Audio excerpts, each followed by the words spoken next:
C'est parti pour le numéro 4 de votre magazine Carnet de développement. C'est autour de notre thème général, les conséquences de la maladie de coronavirus sur le développement de la RDC. Nous recevons aujourd'hui Madame Pascaline Mbangu Kikumbi. Elle est directeur de la direction nationale de l'assainissement, l'une des directions du ministère de l'Environnement et Développement durable. Avec Madame Pascaline, nous allons parler de l'impact de l'assainissement pendant cette période de la pandémie de coronavirus. Madame Pascaline, bienvenue à l'émission Carnet de développement. Merci. Comment vous vous portez? Oui, je me porte bien.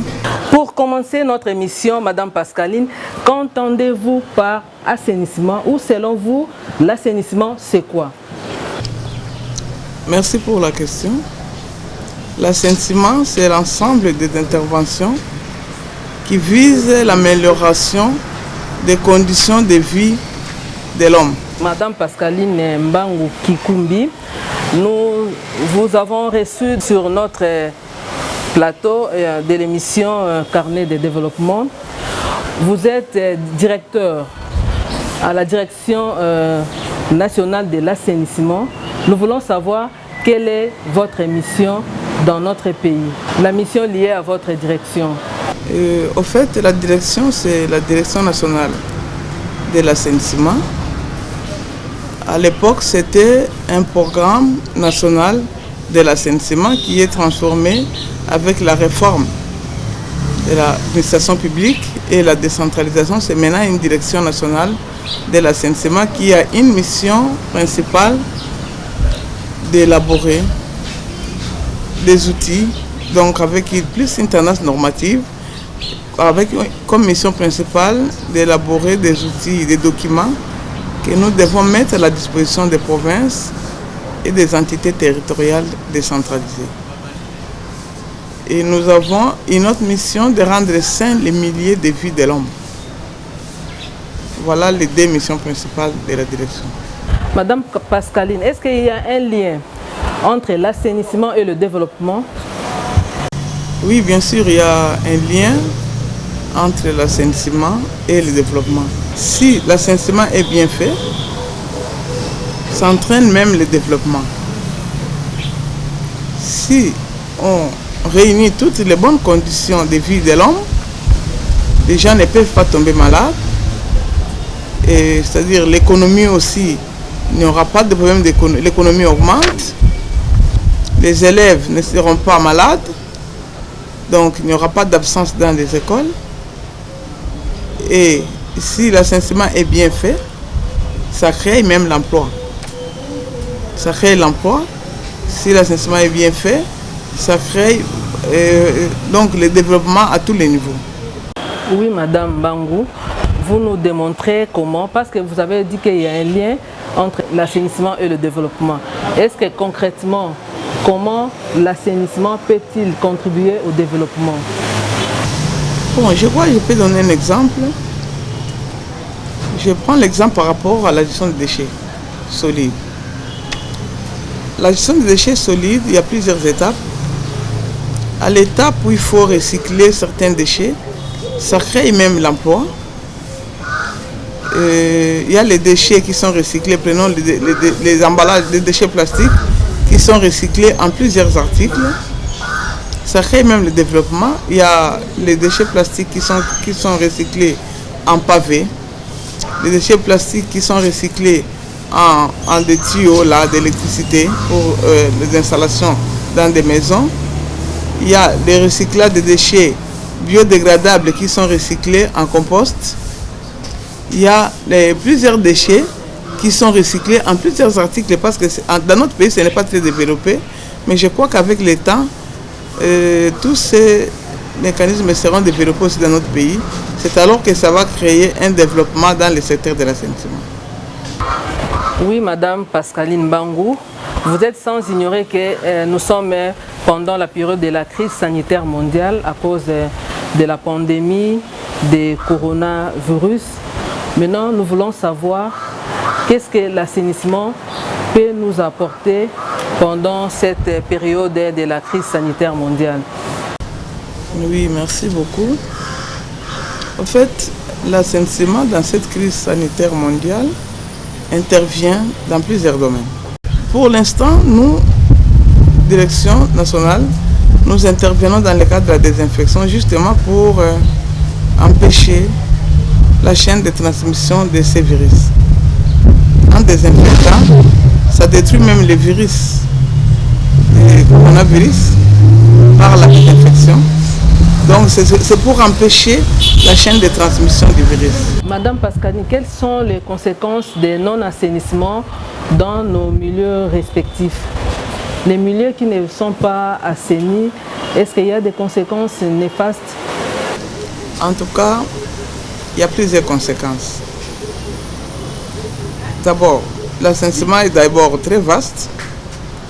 Pour les milieux non assainis, nous constatons qu'il y a plusieurs vecteurs de maladies. Il y a d'abord la prolifération des rats, des moustiques, des cancrelats, de plusieurs insectes nuisibles. Ouais.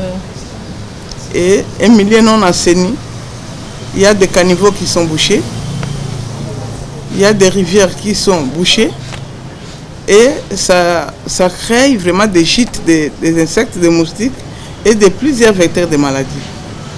Et un milieu non assaini, c'est vraiment un milieu où il y aura une prolifération de vecteurs, il y aura beaucoup de maladies qui vont influencer dans la vie humaine.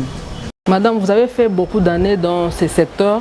Est-ce que vous pouvez nous dire quelles sont les règles en matière d'assainissement? Les règles de l'assainissement et les règles de l'hygiène sont presque rapprochées. Il y a plusieurs domaines.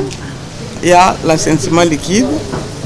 L'assainissement liquide, c'est-à-dire il y a les latrines. On parle de la gestion des excrétants, des toilettes.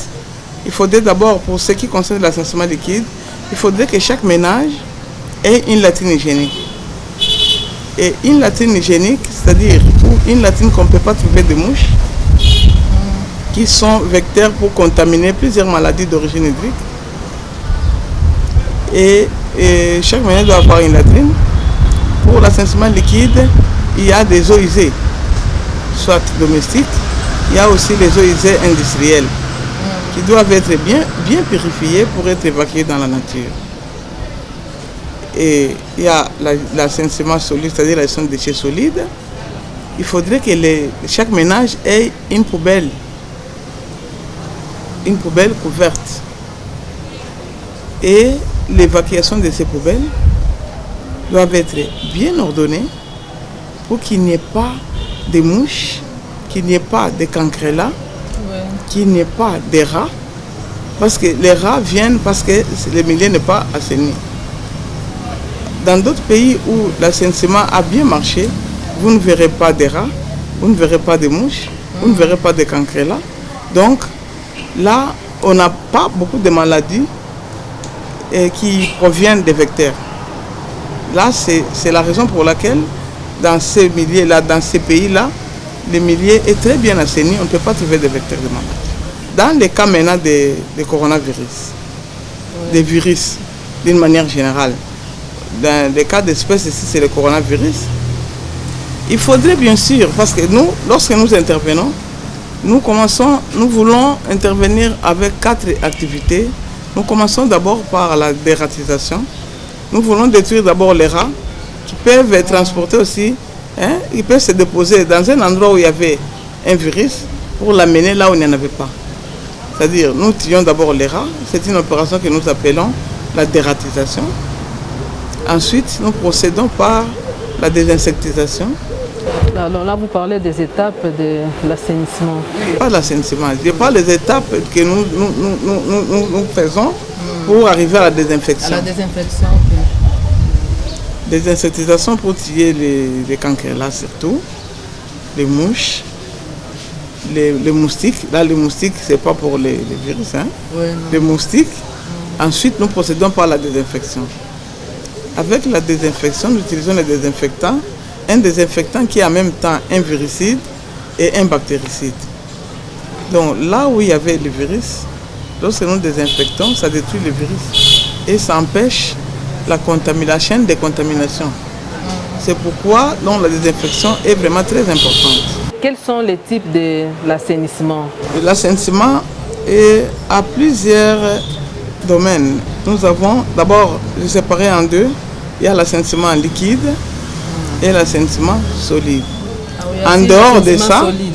c'est la gestion des déchets. En dehors de ça, il y a la lutte antivectorielle. C'est la lutte antivectorielle dont je viens de parler tout à l'heure. Il y a la désinsectisation, la dératisation, la désinfection qui accompagne la lutte antivectorielle. Donc il y a les trois domaines. Dans la gestion des déchets, l'évacuation des excrétants, c'est-à-dire les bouts de vidange. Là, c'est dans l'assainissement liquide. La collecte et l'épuration des eaux usées. Il y a les eaux usées industrielles, les industries. Il y a les eaux usées des ménages aussi. Là c'est par rapport à l'assainissement liquide. Mais tandis que pour la gestion des déchets solides, là c'est l'assainissement solide, on parle plus de l'évacuation des déchets solides. Et il y a la lutte antivectorielle, c'est là où je viens de détailler, où nous commençons par la dératisation, désinsectisation et désinfection. Et nous allons plus loin pour décontaminer aussi. Donc voilà un peu les différents domaines de l'assainissement. Oui, Madame Pascaline, vous êtes directeur à la Direction nationale de l'assainissement, qui est une structure du ministère de l'Environnement et Développement durable. Nous entendons parler de la salubrité. Maintenant, vous vous occupez de l'assainissement. Nous voulons savoir, entre l'assainissement et la salubrité, il y a une différence ou bien il y a un rapprochement? Est-ce qu'il y a des mêmes règles? Et pour l'assainissement et pour la salubrité, Madame Pascaline? C'est comme je viens de dire, l'assainissement c'est vraiment très globalisant. L'assainissement englobe tous les aspects relatifs à l'assainissement. Il y a l'assainissement liquide, il y a la gestion des déchets solides, et il y a la lutte antivectorielle. L'assainissement et la salubrité tout simplement. En principe, lorsqu'on parle de salubrité, on voit plus la gestion des déchets solides. La gestion des déchets solides. C'est-à-dire là, on ne prend pas en compte la gestion des excrétants. La salubrité, c'est rendre les milieux salubres. C'est ça même la différence. Rendre les milieux salubres. En quelque sorte, ce sont des mots qui se complètent. Oui. Donc, dans l'aspect salubrité, il y a aussi la désinfection? Oui, la désinfection aussi rend les milieux salubres. Ça détruit même les virus et les bactéries. Ça rend les milieux salubres. Madame Pascaline, quand on parle de l'assainissement et de l'hygiène, qu'est-ce qu'on peut retenir? L'assainissement et l'hygiène, ce sont deux domaines qui se rapprochent énormément. C'est pourquoi il y a la direction de l'hygiène qui dépend du ministère de la Santé et la direction de l'assainissement qui dépend du ministère de l'Environnement. Donc il y a une direction au ministère de la Santé. De l'hygiène. Ok. Alors, c'est pourquoi, vous savez, ce sont des domaines qui se rapprochent énormément. Donc, en principe, nous sommes censés de travailler en collaboration. Sinon, oui, je vous assure que ça crée d'énormes chevauchements. Il y a, surtout en province, même à Kinshasa ici, les agents de l'hygiène font ce que les agents de l'assainissement doivent faire. Les agents de l'assainissement disent que non, c'est pour nous.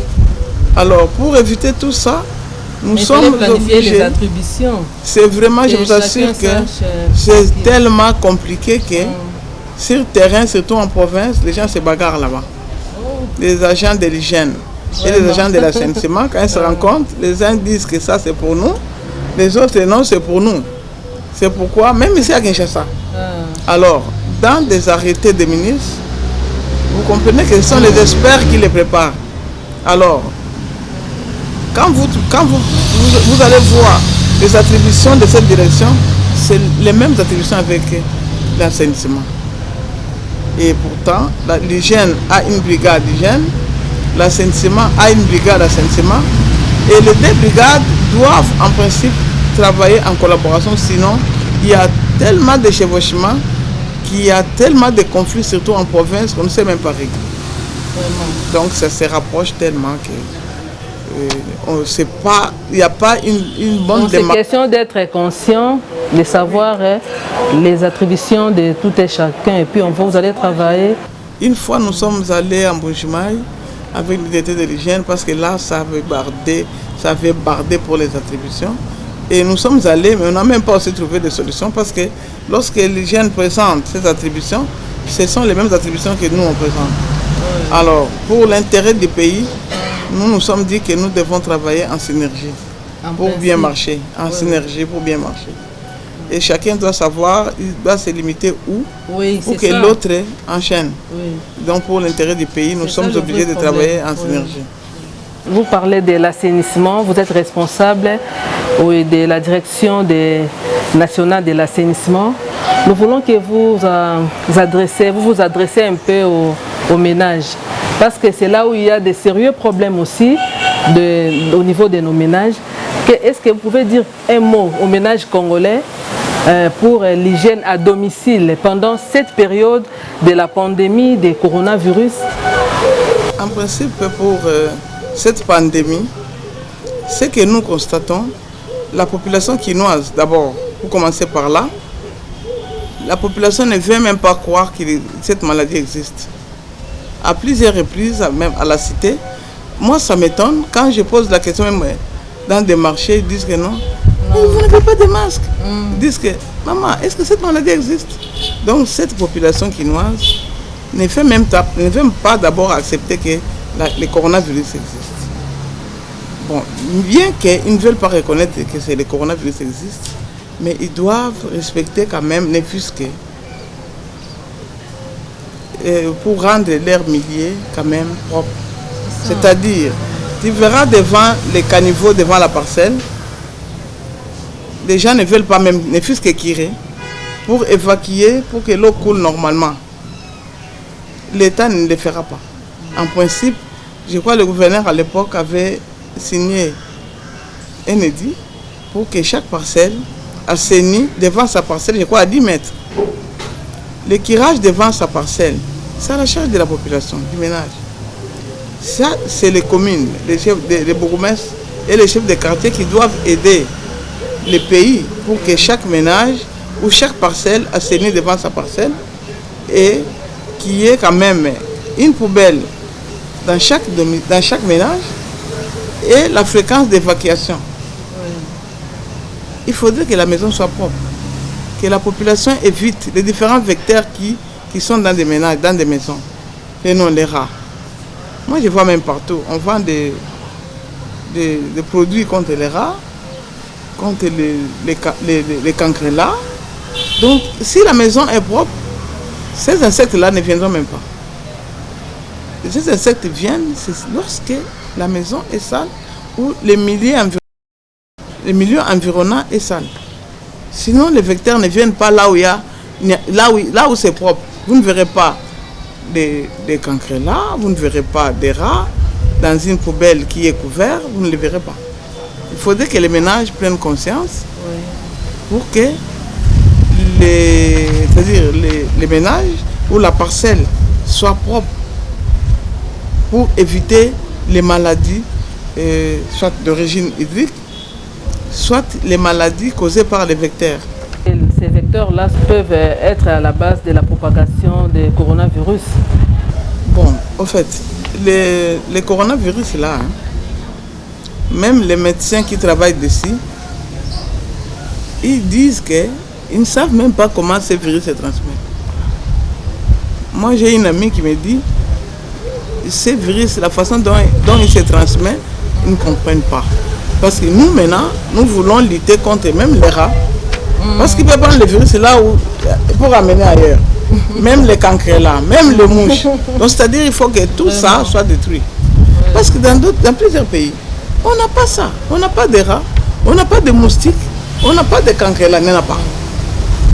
Et là, c'est bien assaini. C'est bien assaini. En Afrique ici, Maroc, Tunisie, j'étais là-bas, même en Afrique du Sud, il n'y a pas de moustiques. Il n'y en a pas. Pas de cancrelats. Le milieu est tellement assaini que on ne peut pas avoir ces vecteurs. Et là-bas, ils ont un climat tempéré, c'est ça aussi l'avantage. Non, il y a aussi du macho. Hein. Et c'est seulement parce que c'est assaini.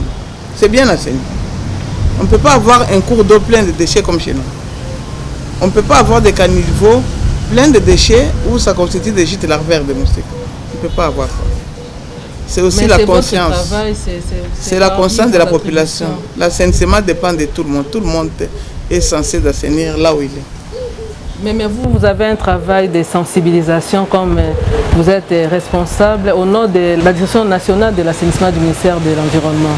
Vous avez un grand travail de sensibilisation. Oui, mais aussi, surtout les médias aussi, qui doivent aussi aider pour la sensibilisation. Parce que nous, tels que nous sommes là, si nous venons vers vous, aidez-nous à sensibiliser la population.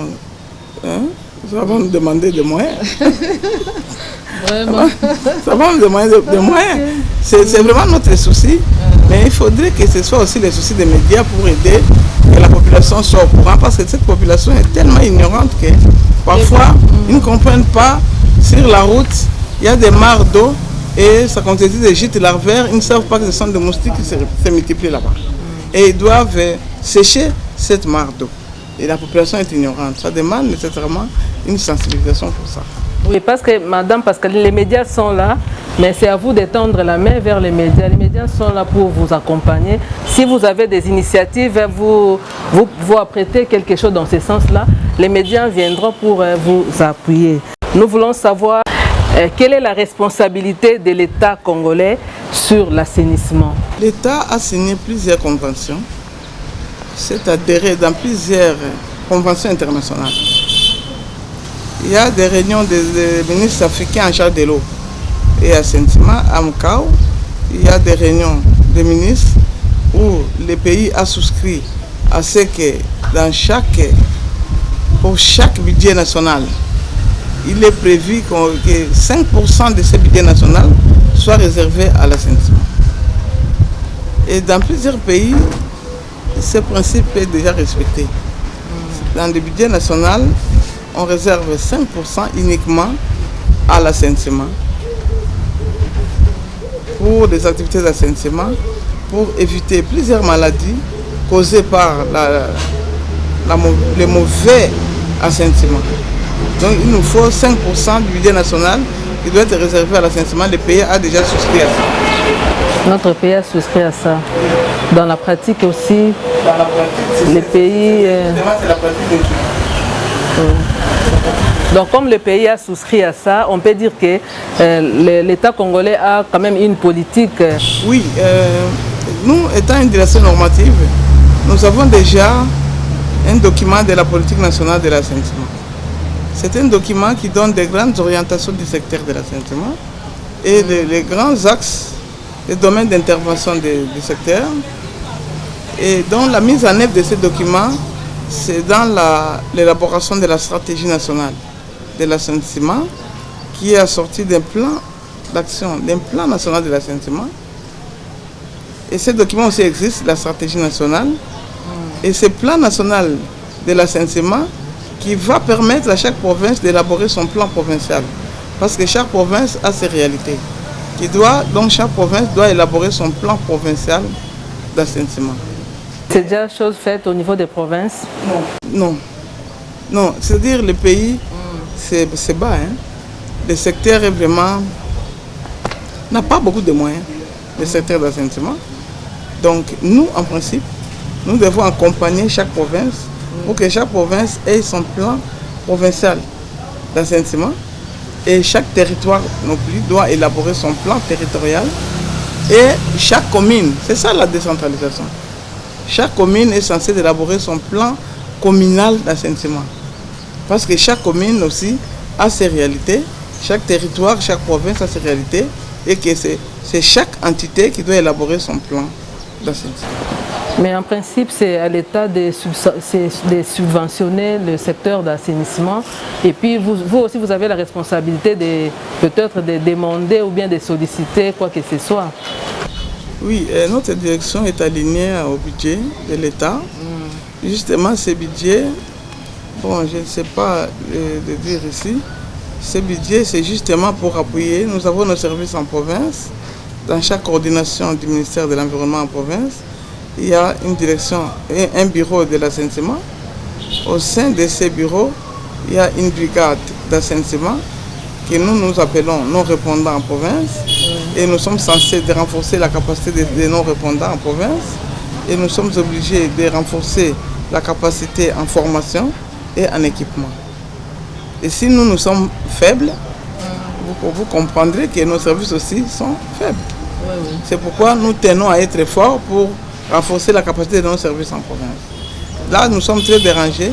Oh, nous voulons aussi que vous puissiez nous envoyer les produits que vous utilisez là-bas. Chaque fois, je suis dérangé comme ça. Mais maintenant, comment vous faites pour avoir des produits, des intrants dans votre secteur? Oui. Pour le moment, les besoins, comme le ministre avait lancé déjà, avait fait montrer que nous avons des appareils modernes. C'est-à-dire les services qui nous sollicitent, nous procédons d'abord à évaluer les sites et faire les devis par rapport aux produits que nous devons utiliser. Maintenant, là, ça dépend des services. Si ils acceptent que nous commencions par la dératisation, c'est-à-dire les 4 opérations, mais sinon, il y a ceux qui préfèrent uniquement la désinfection. Mais la désinfection a des préalables. Bon, mais parce que si nous on avait des intrants, hein, là on pouvait le faire, soit ils pouvaient seulement payer une prime de motivation pour les gens qui interviennent. Mais du fait que nous on n'a pas d'intrants, c'est le défi qui compte. Mais si eux aussi n'ont pas de moyens, avec le déconfinement, les gens n'ont pas de moyens. Si quelqu'un suscite uniquement des désinfections, on n'oblige pas parce qu'ils n'ont pas de moyens. Quelle est l'importance de l'assainissement des voiries et des bâtiments pendant cette période de la pandémie du coronavirus? Parce qu'on vous a vu en première ligne avec le ministre de l'Environnement et du Développement durable, Claude Nyamugabo, à l'hôtel du gouvernement. Vous étiez au Palais du Peuple, dernièrement vous étiez à Mabanga. C'est vraiment important de le faire. C'est vraiment important. Prenons l'immeuble du gouvernement. Il y avait des cas dans cet immeuble. Et pour que les autorités accèdent à cet immeuble, il fallait nécessairement procéder à la désinfection. Et c'est ce qui a été fait. C'était très bien désinfecté. C'est comme ça que les autorités ont finalement accédé à cet immeuble. Il y a eu le Palais du Peuple aussi. Et nous avons travaillé. Et là, c'était 4 opérations. Parce qu'il y avait aussi des rats là-bas. Ils ont accepté. Nous avons procédé aux 4 opérations jusqu'à la décontamination. Nous avons aussi travaillé à la cité de l'OIA, Palais de la Nation aussi. Nous comptons aussi terminer tous les sites résidentiels d'abord. À l'RTNC aussi, oui, 2. Même à la 1, ça c'était pas votre équipe. Il y avait une équipe aussi à la RTNC 1. C'est-à-dire la RTNC 1, on a fait les 2 studios. Les 2 studios. Je crois que le DG a promis de nous rappeler pour terminer toute la RTNC. Et puis à Mabanga aussi avec la fondation Denis Niakeru qui nous a sollicité pour désinfecter l'hôpital Mabanga, les plus vulnérables. Et là-bas, il n'y a pas de coronavirus. Ok. Et nous avons désinfecté une partie. Dans l'autre partie où il y avait des malades qui ne pouvaient pas se tenir debout, il y avait une maternité. Là, on n'a pas désinfecté, on a décontaminé. C'est-à-dire, les produits pour décontaminer, c'est-à-dire, il y a une solution. On essuie les endroits, les portes, les poignets, les lits, pour que les produits de désinfection, c'est un peu toxique. On ne pouvait pas désinfecter là où il y avait des malades internés. Dans l'assainissement, on voit aussi la prévention. On peut aussi désinfecter ou bien assainir un milieu qui se voit apparemment propre, apparemment assaini, mais on les fait quand même pour prévenir. Pour éviter qu'il y ait contamination, vous prévenez en désinfectant. On ne désinfecte pas uniquement là où il y avait des cas. Même là où il n'y avait pas de cas, pour que vous soyez rassurés que notre milieu, nous voulons que notre milieu soit vraiment assaini, désinfecté. C'est comme ça qu'on se cite.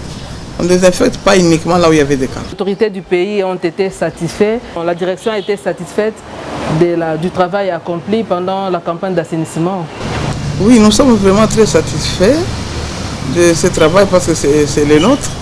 Et nous souhaitons aller même plus loin, c'est-à-dire dispatcher même 4 équipes au même moment pour désinfecter tous les immeubles, donc partout. Parce que nous avons assez de matériel et nous comptons, s'il y a des moyens, répartir même 4 à 5 équipes, ce sera possible, pour désinfecter tous les immeubles. Au même moment, on peut répartir les équipes au même moment. Les 4 équipes qui travaillent au même moment. Mais vous, comme vous êtes la direction nationale, est-ce que vous avez pensé aussi aux provinces? Parce que là-bas aussi, il y a des cas positifs, il y a des problèmes aussi. Nous sommes nationales. Nous n'avons pas la mission d'intervenir. Tel que nous sommes. Mais juste instruire. Nous intervenons justement... aux provinces. Oui, justement nous intervenons parce qu'il y a l'urgence. Mais pour le moment, ce n'est pas notre travail. Ce sont les provinces, parce qu'il y a décentralisation. Mais lorsque nous intervenons, c'est parce qu'il y a urgence et nous avons les sorties. Dans toutes les provinces, je me rappelle, à tous les coordinateurs qui ils viennent souvent ici dans les ateliers, dans toutes les provinces, j'ai remis des pulvérisateurs sans intrants. Ils en ont. Mais c'est question seulement que nous, je crois que le gouvernement a commandé les désinfectants qui doivent arriver pour toute la République. C'est alors que nous allons envoyer des équipes en province pour renforcer la capacité de nos répondants en province, pour faire le travail, pour leur apprendre comment ils doivent préparer ces intrants-là. À Kinshasa, nous avons aussi nos coordonnateurs urbains. Comme il y a l'urgence, nous intervenons.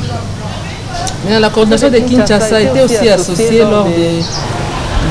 Lorsque nous, oui, on a pris quelques membres parce qu'il y avait l'urgence. Nous avons pris quelques de nos techniciens qui sont dans nos coordinations. Mais en principe, c'est leur travail. C'est leur travail, mais comme il y a l'urgence, on n'a pas le temps de les encadrer. Et à l'époque, on avait mis une brigade à la disposition de la ville. Mais ce n'était pas favorable. C'est ce matériel qu'on devait leur donner, mais ce n'était pas bien accueilli. C'est comme ça que nous avons continué à garder ces matériels. Mais lorsqu'il y a eu l'urgence par rapport à la pandémie, ayant l'expertise, nous étions obligés d'intervenir bien qu'État national. C'est comme ça que nous intervenons dans ce cadre.